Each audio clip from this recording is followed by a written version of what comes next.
Olá a todos, sejam bem-vindos ao programa Seu Direito em Pauta, onde você irá aprender um pouco mais sobre os seus direitos e sobre como administrar as suas finanças. Eu sou Elisiane Moreira, apresentadora, advogada e educadora financeira, e hoje eu recebo aqui em nosso estúdio José Nascimento, que é jornalista, executivo, professor de pós-graduação, consultor e mentor, para a gente conversar mais sobre educação e transformação digital. Seja muito bem-vindo, professor José Nascimento. Uma honra tê-lo conosco. Eu que estou feliz, Elisiane. Muito obrigado pelo convite que você me fez. Imagina, um prazer. Para participar do programa. É uma honra estar aqui com vocês para conversar, para debater, para discutir alguns temas que a gente sempre ama, né? Você fez uma apresentação minha e eu gosto de me apresentar assim. Eu sou um aprendiz. Por quê? Uau, porque sim. nesse tempo novo, nesse mundo novo que a gente está, se a gente achar que sabe tudo, a gente está completamente enganado. O Alvin Toffler tem uma frase que ele fala assim, que o analfabeto do século XXI não será aquele que não souber ler ou escrever, mas aquele que não sabe aprender, desaprender e reaprender. Então a gente aprende o tempo todo, a toda hora, com todo mundo. Aliás, eu já conheci um pouco da sua história e do Carlos, que história fantástica, né? De reinvenção, de transformação pessoal, profissional, né? Verdade. É muito bonita, parabéns. Já começamos assim o programa com várias lições, então você já viu que está imperdível. Olha, mais uma vez agradecê-lo aí pela presença e já gostaria de começar perguntando o que despertou essa sua paixão pela educação, pela tecnologia, como que você decidiu seguir por essa carreira tão bonita? Elisiane, eu tenho 3 paixões na vida. A primeira delas é Deus, a segunda delas é a comunicação e a terceira paixão que eu tenho é a educação. E pela educação, essa paixão veio da minha infância. Recente, eu comecei uma aula, um curso de mestrado e no dia que eu iniciei a aula, eu fiz um flashback na minha vida.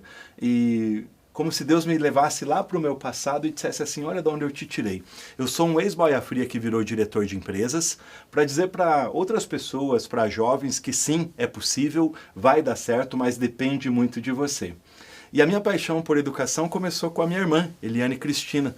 A gente morava numa comunidade muito simples no sul do Paraná, na cidade de Fernandes Pinheiro, e depois da aula, eu aprendia as coisas lá na aula e vinha para nossa casa. E a escola era tão pobrezinha que não sobrava nem giz do professor, tá? E eu pegava carvão do forno a lenha lá da minha mãe, aquele pão caseiro maravilhoso, e a gente lá no fundo do paiolzinho que a gente tinha, eu alfabetizei a minha irmã. Daí que vem a minha paixão por educação. E comunicação, Nascimento.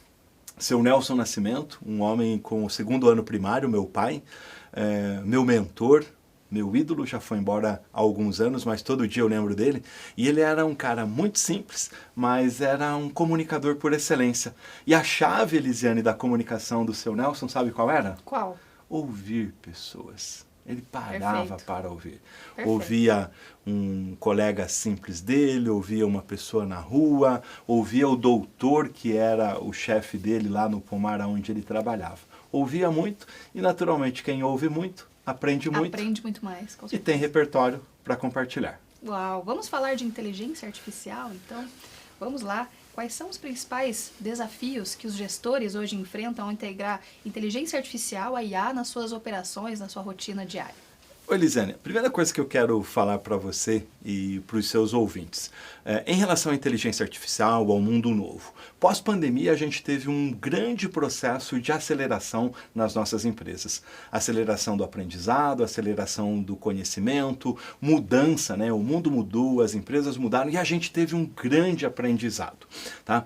Agora, a novidade do momento é a inteligência artificial. E o que a gente mais ouve por aí? Ah, você tem que ser o cobra na inteligência artificial. Ah, você tem que saber tudo, você tem que aprender. Se você não aprender, você vai ficar para trás.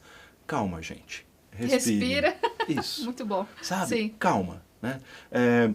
Já faço um alerta. Eu não sou um negacionista da inteligência artificial e não sou um apocalíptico para dizer o seguinte, ó, tá tudo errado, vai dar errado. Não. Em relação à inteligência artificial, existe uma palavra. É irreversível. Ela veio forte e veio para ficar nas nossas vidas. Agora, entenda qual é a aplicação dela no seu negócio, no seu serviço e no seu produto. Né? E use a inteligência artificial para quê? Para que ela faça os trabalhos braçais, tarefeiros que você tem que fazer na sua atividade, para que você use a inteligência humana para gerar novos negócios, novos produtos, novos serviços. O Philip Kotler, que é o papa do marketing, ele lançou um livro agora. Ele escreveu 6 livros sobre marketing, marketing 1.0 ao 6.0. E agora, o Kotler não trouxe um livro novo falando sobre IA, porque a gente tem muita informação sobre inteligência artificial. Sabe qual é o novo livro do Kotler? Human to Human. Nossa. Como é que nós vamos criar negócios, produtos e serviços focados em pessoas, né? O Simon Sinek, o homem dos porquês, ele diz o seguinte, que 100% dos colaboradores das empresas são pessoas. Sim. 100% dos nossos clientes, Elisiane, são pessoas. Se você sabe lidar com pessoas, você tem 100% de chance de se dar bem no mundo dos negócios. Então, assim, como é que a gente vai usar a inteligência artificial para que ela facilite, agilize os nossos processos, agilize as nossas vidas, né? Mas usar a inteligência humana para exponencializar, né? Isso. Entender melhor o cliente, conversar, dialogar, aprender, né? A grande arrogância do empresariado nesse momento, principalmente aquele que cresce muito, é não parar para ouvir os seus clientes e não parar para ouvir os seus colaboradores. Perfeito. Tem um ouro, Elisiane, muito grande, né, dentro da mente do ser humano. Basta que a gente ouça o outro. Perceba o seguinte, né? Hoje os grandes donos dos unicórnios, das grandes empresas, você e o Carlos têm convivido com essa massa de gente no Rio, em São Paulo, aqui em Curitiba mesmo, e você vai conversar com eles e eles têm uma coisa que é sensacional. Simplicidade. Verdade. E eles não têm vergonha de falar aonde eles erraram, não têm vergonha de falar os problemas que eles tiveram. E quando eles param nesse grau de simplicidade para dizer assim, fale mais, conte mais, explique mais, eles estão aprendendo e criando novos negócios e novos serviços. Perfeito. Nascimento, eu gostaria que você trouxesse mais sobre o que a gente vai encontrar nesse livro, uma obra incrível, eu já tive a oportunidade de ler, inclusive, Entre Drones e Dinossauros, que fala exatamente, tem várias colaborações aqui, de vários profissionais, fala exatamente sobre esse momento que a gente está vivendo, essa transição e a IA e tudo mais, mas que o mundo já mudou, ele não está mudando, ele já mudou e ele vai continuar nessa evolução, como você bem disse, é irreversível, né? O que a gente encontra nessa obra? Elisane, esse livro ele é um resultado de um pouco do meu exercício de vida. Né? Eu falei que eu sou um ex-boia fria que virou diretor de empresas e me formei em jornalismo, fui diretor da Globo, fui diretor da Record, há 15 anos dou aula em pós-graduações. E o que aconteceu com o jornalismo? Uma reinvenção. O que aconteceu com o rádio que eu amava mudou. O que aconteceu com o jornal impresso não existe mais. O que aconteceu com a televisão, que eu sou apaixonado por esse veículo, virou YouTube, virou redes sociais. Enfim, o mundo muda o tempo todo, a toda hora, né? E nesse livro a gente fala sobre ambidestria, sobre essa capacidade que você tem de adaptação e readaptação. Eu tenho 56 de idade e ao longo da minha vida, quando eu aprendia, por exemplo, datilografia, o pessoal vinha e dizia o seguinte, chegou o computador. Agora é outra coisa. Eu aprendi fotografia, eles disseram agora fotografia digital. Eu aprendi a usar o fax e o telefone antigo e eles disseram agora é o telefone celular. Eu aprendi a usar as redes sociais e as pessoas dizem o seguinte, Nascimento agora é inteligência artificial. Então, nesse livro é uma combinação dessa jornada minha de vida. Eu coordenei esse projeto juntamente com o professor Alexandre Conte. A gente chamou mais 22 autores, onde a gente fala sobre ambidestria, fala sobre marketing, fala sobre carreira, fala sobre liderança, fala sobre transformação digital. Enfim, a gente fez uma outra coisa super legal. Lembra quando os nossos pais entregavam um livro pra gente e diziam assim, leia rápido e leia o livro inteiro? Sim, exatamente assim.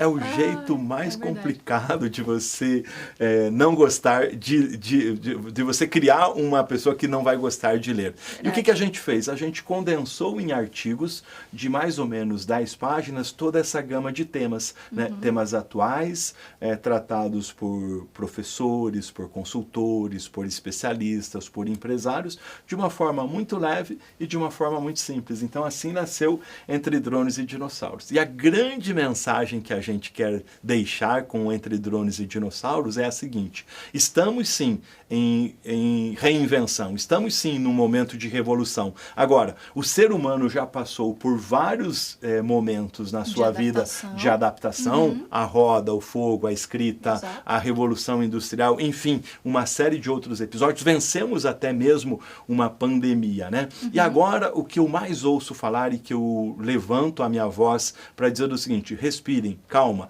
é essa guerra geracional. Ao invés da gente estabelecer uma guerra geracional entre o Nascimento, que é um drone, e o jovem da geração Z, que é o Nascimento, que é um dinossauro, né? Sim, e esse jovem que é um drone, a gente tem que aprender juntos, sentar na mesma mesa, conversar, dialogar e estabelecer, né? O que o menino do piercing, da tatuagem sabe de tecnologia, eu não sei. A agilidade que ele tem, eu não tenho. Agora, tem uma bagagem de conhecimento que nós, dinossauros, temos, que a gente pode colocar na mesa, né? Então, de novo, reinvenção. E com um detalhe, né? E uma mensagem importante: dinossauros, escutem e sentem com os drones.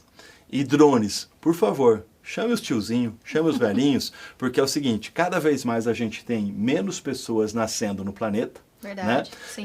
E os tiozinhos vão ficar com vocês por mais tempo, né? O pessoal da geração do meu pai morria com 60 anos, 65. O pessoal dessa geração está vivendo 85 e está jogando um bolão. Exato, a medicina evolui todos os dias e, na verdade, tudo é sobre isso, sobre estar disposto a aprender, a ouvir, a crescer, independente da sua geração. Mas acho que quando a gente para de aprender e para de ouvir, a gente também para de viver um pouquinho, né, Nascimento? Sempre que a gente está, Elisiane, numa empresa, num negócio, onde você para de aprender, como você muito bem falou, a gente parece que a gente vai murchando, a gente vai encolhendo, a gente, né? Então, o ser humano foi feito para avançar, foi feito para crescer, foi feito para progredir, foi feito para brilhar, né? Então, brilhe, né? Se oxigene, busque essa energia vital para a sua mente, para o seu coração, e caminhe em frente, né? Seja seu protagonista, né? Muito bom, muito bem. Bom, a nossa conversa, como você já viu, já percebeu, tá incrível. Inclusive tem mais informações interessantes sobre esse assunto, sobre esse tema maravilhoso. E já é no próximo bloco. O programa Seu Direito em Pauta volta já.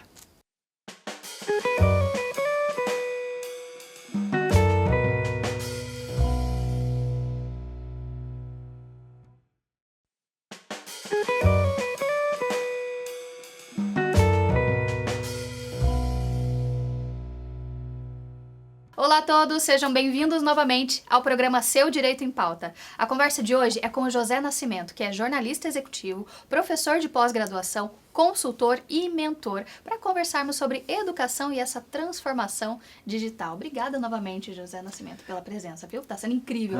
Eu que estou gostando muito, estou aprendendo, né? Essa conversa ela é muito importante, né? Verdade. Você que está aí do outro lado, faça isso também, né? Entre na conversa, participe. Ativamente, né? Ativamente, eu acho que isso é muito importante. O conhecimento, a chave do conhecimento é isso, né? É isso aí. Esse diálogo, essa conversa é uma coisa que a gente gosta. Muito bom. Eu já quero abrir o segundo bloco falando sobre o líder 7.0. Então, como que você definiria esse líder 7.0 e quais são as características essenciais para liderar efetivamente na era da IA?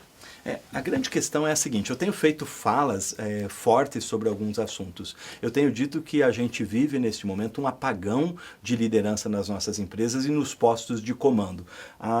O meu amigo José D'Amigo Neto, ele diz assim, que tem um blackout na liderança das empresas, e isso é muito triste. Sim. A gente perceber. Verdade. Nós temos pessoas tocando empresas e negócios que estão gerando ansiedade, burnout e depressão. E quando, não raro, até mesmo suicídio dentro das empresas. empresas. Sim. Empresas foram feitas para gerar grandes resultados para os acionistas, gerar receita, deixar os seus acionistas naturalmente que mais ricos, mas a que preço, né? Então, nesse momento onde a gente fala muito sobre a aceleração da tecnologia, da transformação digital e até mesmo do emprego da inteligência artificial, nós não temos que entrar numa paranoia de dizer o seguinte: a IA vai acabar com os nossos empregos. Nós temos que criar o nosso emprego do futuro. Isso. Eu tenho falado que a minha profissão do futuro eu estou criando agora, por toda essa jornada que eu já passei, como a gente falou no bloco anterior. Sim. Quantas coisas mudaram nas nossas vidas? Você vem de banco, e eu lembro quando eu entrava numa agência bancária na minha cidade e que tinha lá 70 pessoas trabalhando.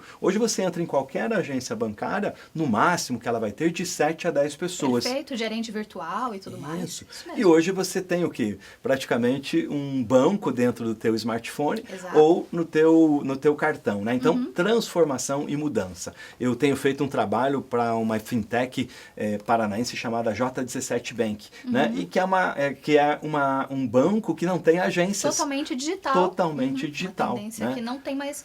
Um caminho que não tem mais volta, né? Uma tendência que veio para ficar, realmente. Exatamente, né? E nesse sentido, a gente falou um pouquinho dos livros, né? Na abertura do meu capítulo aqui, Líder 7.0 e Ambidestro no Mundo Disruptivo, eu trago uma frase provocando justamente para essa visão de quem é esse novo líder. E tem uma frase do Minosh Shafik, que é diretor da London School, que ele diz o seguinte, que no passado os empregos dependiam dos músculos, agora dependem dos cérebros. E no futuro vão depender do coração. Uau! Quanto Que mais forte. humanizada for a sua liderança, a sua companhia, quanto mais empática, quanto mais cidadã, quanto mais solidária, quanto mais colaborativa, de novo, as lições da pandemia, né? Mais essa empresa vai ter conexão internamente com os seus colaboradores, gerando grandes resultados, tendo ambidestria, resolvendo o problema da meta do presente, né? Te ajudando a vender, te ajudando a convencer, a defender o seu produto, mas acima de tudo, fazendo ativar o que o Sandro Magaldi e o José Salib Neto, autores brasileiros, chamam de motor 2, que é o motor da inovação. A empresa tem que estar e resolver problemas no presente, mas ter um olhar de antecipação, uma visão do futuro. Isso, você só consegue isso como? Tendo líderes... Uma liderança efetiva e humanizada. Perfeito. Humanizada. E Nascimento, Líder 7.0, Mundo 6.0, é para lá que eu vou. Anotações, crônicas e reflexões em tempos de pandemia e o novo normal. O que a gente encontra nessa sua obra publicada, Nascimento? Que legal. Eu tenho um trabalho, Elisiane, que é relacionado ao empreendedorismo e à inovação. Muito antes de se falar nesse tema com profundidade, com a paixão que nós temos hoje, eu já trazia a questão do empreendedorismo a partir de uma pós-graduação que eu fiz em São Paulo com a Babson School. E eu falei o seguinte, eu venho da roça, né? Fernandes Pinheiro. Sim. E eu ia assistir as grandes palestras quando eu estava nas empresonas, na Globo, na Record. Eu fui assistir uma vez o Rancharan, tá? Que é o papa da estratégia, da gestão, um indiano, ao som do Milton Nascimento. E eu falei, maravilha, quantas anotações eu fiz. E sabe o que eu pensei? Como é que as pessoas de Fernandes Pinheiro, de Florestal, vão ter acesso a essa informação? E aí passei a usar as redes sociais para divulgar, para falar de empreendedorismo e de inovação. Comecei com textos, e eu sou apaixonado por TV, por vídeo, e aí eu falei, olha, agora eu vou começar a entrevistar e ouvir pessoas. E aí comecei a ouvir pessoas através do projeto Top de Gestão. Ouvi empresários, eu falo assim, que... Desde a Angel, que é a menina que vende pizza aqui em Curitiba num food bike, ao Mário Gazin, fundador do Móveis Gazin, eu ouvi todas essas pessoas. Ouvi o Alfonso Voit, ouvi o Daniel Scandian, muitos pequenos e grandes empresários contando as suas histórias. Aliás, falando do Mário Gazin, eu tive a honra de escrever agora, recentemente, o prefácio do novo livro do Mário Gazin, que é A Roda Gigante da Vida. E essas histórias inspiradoras, elas mexem, Elisiane, comigo. Quem é o Mário Gazin? De novo, é possível. Eu estimulo você que está do outro lado a empreender, a criar o seu negócio. Mário Gazin é um ex-padeiro, é um ex-sapateiro e um ex-trabalhador rural que vendeu um Jeep que ele tinha para montar a sua primeira loja. Recente, conversando com o seu Mário, eu perguntei para ele, seu Mário, número de lojas? 350. Número de funcionários? 13 mil. Uau. Faturamento, Elisiane, você que conhece números, 9 bilhões. Bilhões. Importante. Um Uau, improvável. Incrível. E a gente conversava até fora do ar sobre o jeito simples que ele não perdeu. Né? Mesmo com esse faturamento monstruoso, mas ele continuou falando até os números ali de forma simples e tudo mais, né? Sem se ele falou para mim, quanto está faturando, seu Mário? 9 bilhão, né? E ele me honrou com um convite muito especial para fazer o prefácio desse livro, né? E em Mundo 6.0 eu peguei todo esse repertório, todas essas histórias, do Ebanks, por exemplo, do Alphonse Voigt, e na pandemia eu estava lá, como todo mundo, nervoso e preocupado. Sim, ansioso e tudo mais. E veio uma voz no meu ouvido, escreve um livro. No outro ouvido veio, mais um que você não vai terminar?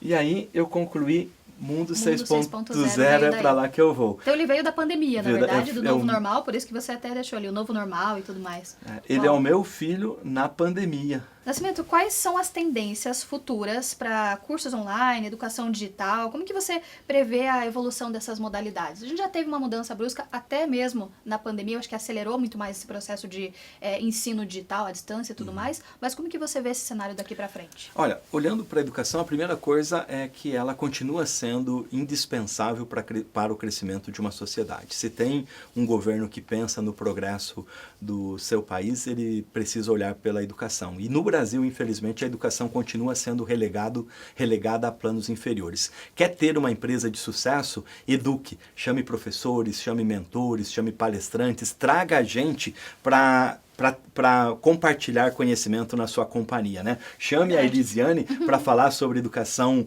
financeira, chame o Nascimento para falar sobre empreendedorismo, inovação, recursos humanos, gestão, né? A gente faz um combo, fechou? Gestão, fechou. Mas aproveitando esse gancho, a educação também passa por um momento muito desafiador no Brasil. Eu acho que a primeira questão é essa, porque a gente é tanta mudança, é tanta transformação que a gente vive um momento que eu chamaria de esquizofrenia, tá? Temos um novo aluno, temos uma nova sociedade de consumo, temos uma demanda nova de conhecimento dentro das empresas, temos novos meios. Agora, como é que nós vamos fazer uma fusão em formato, em conteúdo e em entrega? Não me é palatável, eu não consigo imaginar que alguém que venda um curso de pós-graduação ou de graduação por R$ 49 esteja vendendo qualidade. Então, preste atenção para você não comprar, como a gente dizia no passado, gato por lebre. Agora, a academia atualmente, as escolas atuais, precisam entender, será que nós estamos educando do jeito que a nova sociedade quer aprender, precisa e merece? Será que está fazendo sentido os nossos cursos de graduação, de pós-graduação e de mestrado? Será que não está na hora da gente rever os nossos velhos conceitos e achar um caminho novo? Né? Por exemplo, eu às vezes questiono e o pessoal me pergunta, calma, Nascimento, você inclusive está na academia. E eu digo assim, do bom debate é que a gente faz as transformações. Claro. Então eu quero continuar falando sobre alguns assuntos. Faz sentido, por exemplo, você discutir 15, 20 artigos dentro de um programa de pós-graduação ou de mestrado? Ou será que a gente precisa hiperconectar com a prática e com o mercado, conversar e dialogar? Né? Claro. Naturalmente que na pesquisa de ciência, na pesquisa aplicada, o modelo é diferente. Eu trabalhei dentro de uma empresa de pesquisa. Para se produzir uma pesquisa de semente agropecuária, você vai gastar 12 anos. Eu era boia fria lá, tá? Mas aprendi que leva 12 anos. Mas a gente viu que na pandemia, uma vacina que levava 8, 10 anos para ficar pronta, acelerou em 3 anos. Né? Agora, na pesquisa do debate das humanas, será que a gente precisa ter essa extensão? Ou criar novos meios e novas modalidades, né? Esse é o lado provocador do professor Nascimento. Então fica aí esse questionamento para você que é dono de escola, você que é professor e você que é educando também, para que a gente traga esses questionamentos para a mesa, para que a gente melhore. E acima de tudo, para quem é da área política, porque nós precisamos de investimentos em educação. Responsabilidade, muito bom. O conceito que a gente falou no primeiro bloco, Human to Human, enfatiza a importância das relações humanas nas estratégias de marketing, né? Como que você vê essa abordagem se encaixando, então, nessa era da IA? Até falamos um pouquinho anteriormente, mas é interessante se aprofundar, como a gente falou, é um caminho sem volta. Como que fica essa visão? Indispensável, né? Aquilo que a gente falou, o cliente, pessoa, o colaborador é pessoa, o mercado é formado por pessoas. A gente precisa criar um ambiente de confiança. A gente tem aí os novos modelos, né?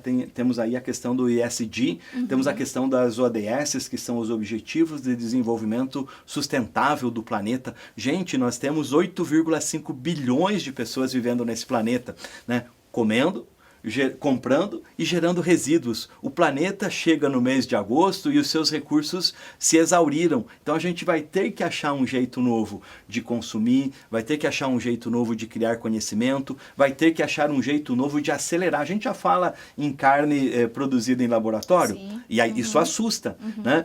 E eu venho da roça, no sul do Paraná, na década de 80, o Brasil produzia 100 milhões de toneladas de grãos. Hoje o Brasil produz 310 milhões de toneladas, graças ao quê? À tecnologia, ao cooperativismo, Sim. ao avanço tecnológico em todas as áreas. Né? Na roça, lá no meu tempo, a gente usava cavalo e usava o aradinho. Hoje, eu fui dar aula esses tempos em Toledo, região altamente produtora aqui do Paraná, e eu falei sobre novidades de georreferenciamento, tratores autônomos que estão sendo testados fora do Brasil. E o aluno levantou a mão e falou, professor, a gente já está testando aqui também. Né? Olha só. Está tudo muito mais perto. Sim.